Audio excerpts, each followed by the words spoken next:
I feel like in the watch industry, there's definitely a trend going on to more everyday watches. Watches that can be worn with anything to any event. And I'm totally on side with this trend because it just means that a watch is more diverse and you can get your proper wear out of the expensive purchase, which is a luxury watch. So in this video, we're going to be counting down my top picks of watches that can be worn with anything to anything. Welcome back to the Chisholm Hunter channel. My name is Harrison, as always. And if you can hear this, is because I'm not well. I am very ill, so I do apologize if I'm a little bit nasally today, a little bit kind of snotty and disgusting. It's because I was skiing last week. It was very cold, had too much fun, and now I'm absolutely run down into the ground. But this is going to be a good video. Let's begin with number one, a watch that I feel was kind of overshadowed by the Tissot PRX, but it is equally as good, if not better, in my opinion. This is the Tissot Gentleman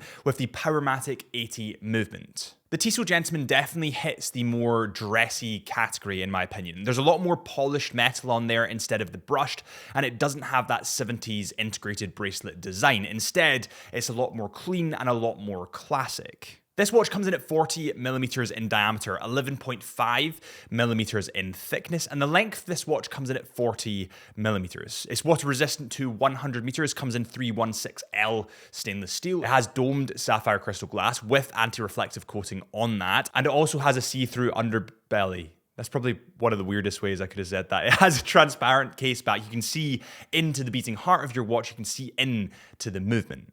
The movement in this watch, as mentioned before, is the Powermatic 80 movement, and this has 80 hours of power. This watch comes in at £800 with the Powermatic 80 movement, and with the Tissot Gentleman, you do have a ton of variations to choose between just because Tissot is a lower price point brand, and thus they produce and release more watches. Because of the increase in dressiness of this watch to the PRX, it definitely plays more into each category. It kind of has a foot on one side of the pond and a foot on the other side of the pond in terms of wearability, thus giving this watch more diversity and allowing it to be worn with different stuff. The next watch on the list actually had a very recent string of releases that were absolutely unbelievable, and that's partially because I'm a rugby fan, and we'll talk about that in a second. But this is the Breitling B01 GMT coming in at 40 millimeters. This watch, in my opinion, hits the perfect combination of sports and dressiness. Again, I can see this watch worn to the shops in your hoodie and trackies, but I can also see it worn to the office because that bracelet and that polishing just looks so damn fresh. Now, Breitling are actually a supporter of the Six Nations, and I'm absolutely obsessed with rugby. I truly am. And I'm totally biased towards Scotland because Scotland are the best team in the world, and I am from Scotland, coincidentally.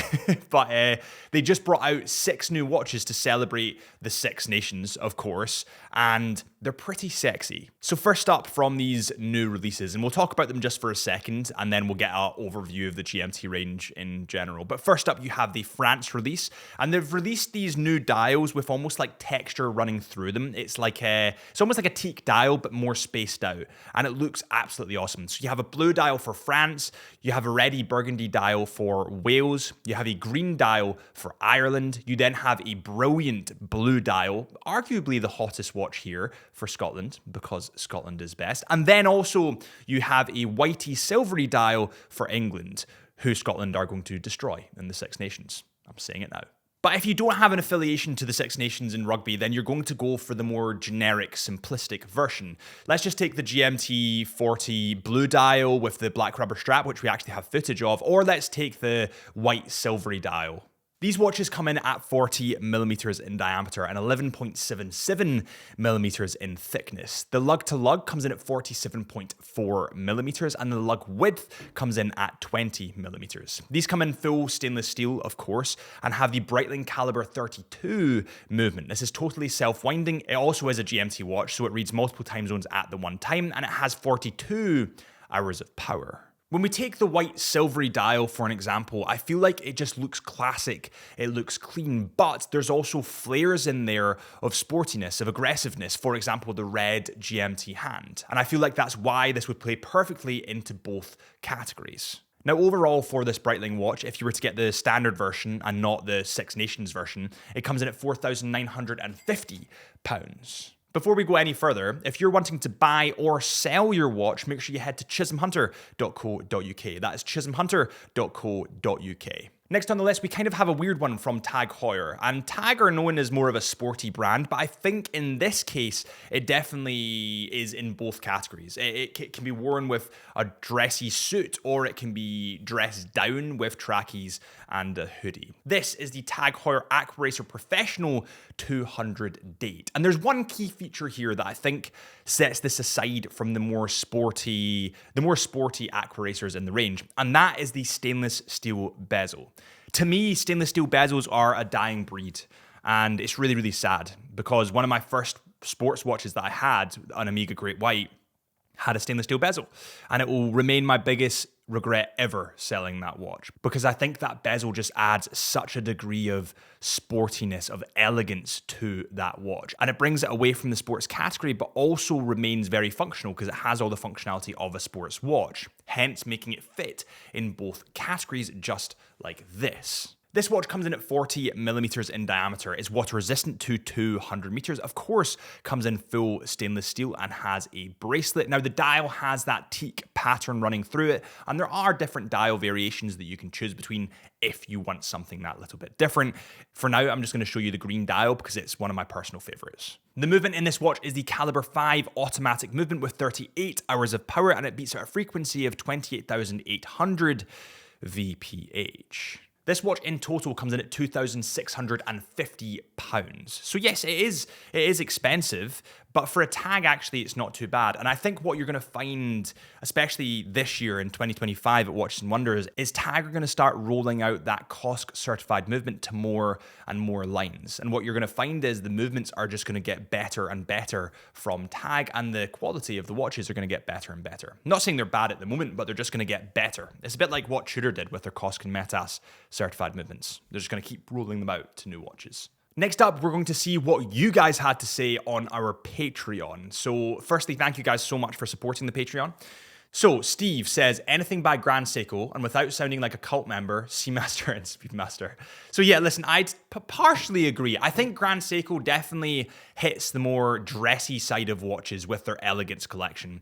And I would argue that that doesn't fit into the everyday category. Although Grand Seiko are banging watches, they are more dressy to me. Now, the Seamaster I would wear with anything, to any event, to, wherever I'm going, I'll always wear the Seamaster. But that's because I have a problem, and I absolutely adore this watch. Looking at it from an outsider's perspective, the Seamaster is a lot more sporty, and it doesn't hit the dress category as much. So I kind of agree in part. I mean, there are definitely lines to the Seamaster range, like the Aqua Terra, that we'll cover soon, but Grand Seiko is definitely more dressy. And his watches, it says Tudor Ranger, boring enough to go with anything. Yeah, I would partially agree. And I would also say that boring, technically, when it comes to watches, is better because it builds things that last a lifetime, that don't go out of fashion. So when they're more boring, they last for longer. So technically, boring is better. I actually made a whole video on this, so I'll link it above if you want to see it. Thomas Matzurin says Longines Conquest. I would absolutely agree. In fact, I actually had the Longines Conquest on this list, but I got rid of the Longines Conquest for something else, something newer, something shinier that I've also included in the list. We'll move on to that soon.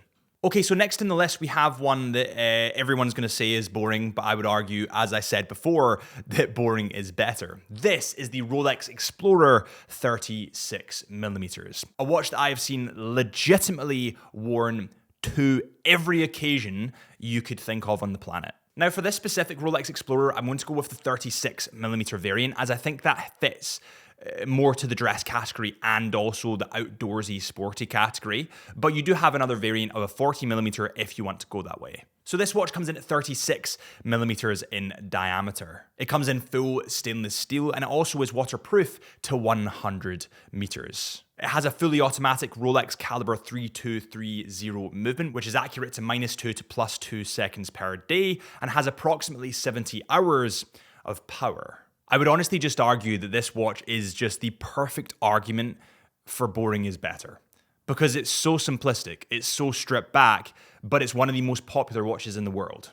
Literally. The Rolex Explorer comes in at £6,400, and that's if you can get it new. And in the current climate, I would say you probably could get the Rolex Explorer new. I would say it gets a little bit more tricky when you get to your Rolex GMT Master 2s or your Daytonas, Submariners. But for this, I think you could pick one up. The next watch on the list is the IWC Mark XX or Mark 20. Mark XX, what am I saying? The Mark 20 is almost like the more slimmed down wearable version of the Big Pilot, but it also has a lot of the same functionality from the Big Pilot. Now, when it comes to the Big Pilot, it can be quite I don't want to say corrosive, because corrosive's definitely not the right word, but it can be quite abrasive. I mean, not everyone needs that huge onion crown on the right-hand side. Although it is a classic, it is just quite a big, divisive watch, let's say. But what they've done in the Mark 20 is they've taken all the brilliant bits from the Big Pilot, slimmed it down into a more wearable watches for non-pilots or non-pilot enthusiasts, thus rendering it more of an everyday wearer. And also this watch is just incredibly simplistic, and that allows it to be worn in every scenario. Now, there are a ton of variations of this watch. We actually filmed one quite recently in the studio, the AMG version, which was the Formula One team's version, and I'll show you guys that for reference, but there's tons of variants of this watch that you can get.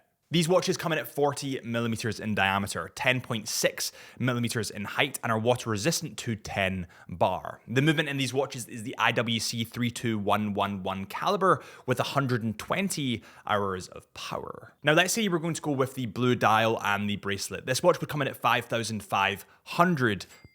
And I would say the bracelet definitely gives you more versatility when it comes to sporty but also dressy nature for this watch, so that's the one that I would opt for.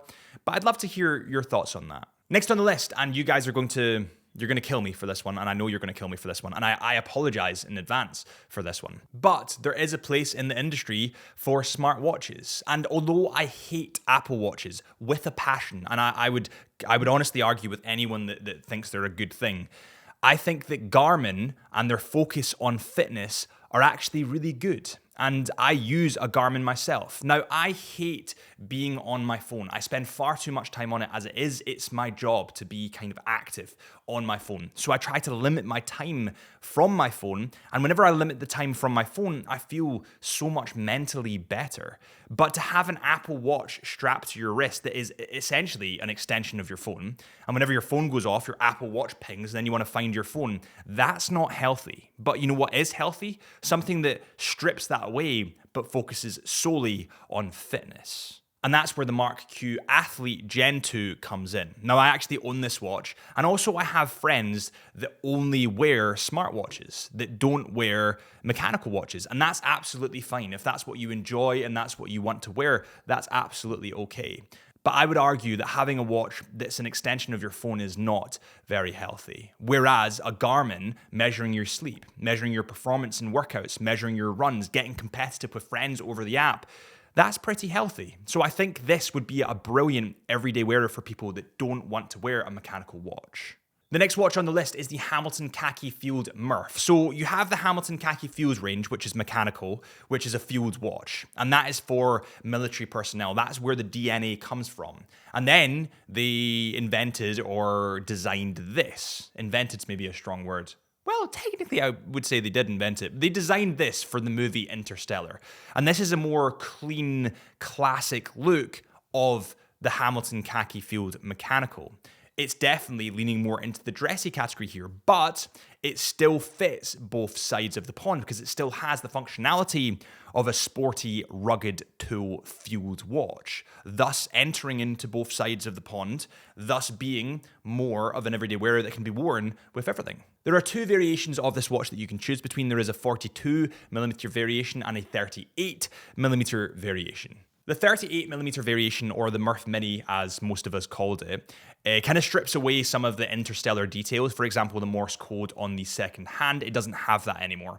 But I would argue that that kind of opens it up to a wider market, because those that didn't watch Interstellar, there's no point in them buying a watch with Morse code on the dial saying Eureka. They wouldn't get that. So I do feel this opens it up to a wider market. This watch comes in at 38mm in diameter, 11.1mm in thickness, has 80 hours of power with the caliber caliber H10 movement, and also you can get a bracelet or you can get a leather strap. The leather strap being the closest relation with the Interstellar movie. This watch comes in at £865 with the leather strap. The next watch on the list is a little bit of a boring one, but as I've said in the other videos, boring's better. This is the Tudor Black Bay Monochrome, and we're just going to gloss over this really quick because we talk about it far too often. So you have three variations of the Tudor Black Bay Monochrome to choose between.